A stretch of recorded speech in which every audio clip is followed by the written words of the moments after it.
Il existe de nombreux points de vue concurrents sur la sexualité humaine et les questions LGBT. L'approche SIDE permet de délimiter ces points de vue. Elle divise le spectre des croyances sur la sexualité en 4 catégories: SIDE A, SIDE B, SIDE X et SIDE Y. Ces étiquettes sont utilisées pour décrire ce qu'une personne croit généralement concernant les questions LGBT. Chacun des 4 sides a des défenseurs dans le domaine du christianisme.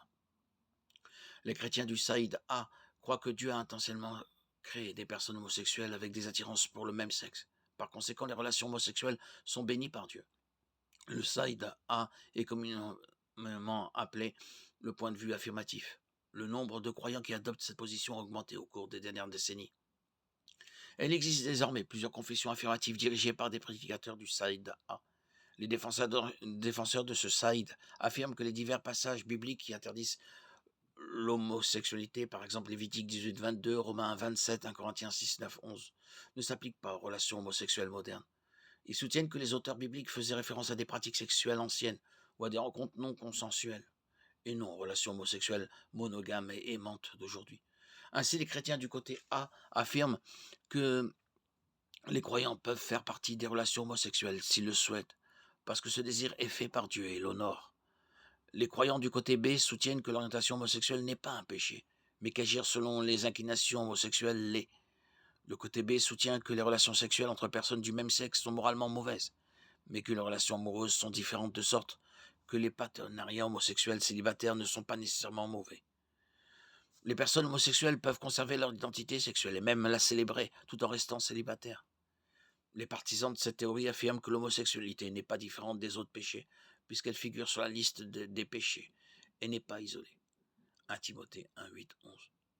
De plus, chaque être humain sur Terre a des attirances sexuelles qui ne sont pas conformes au plan de Dieu.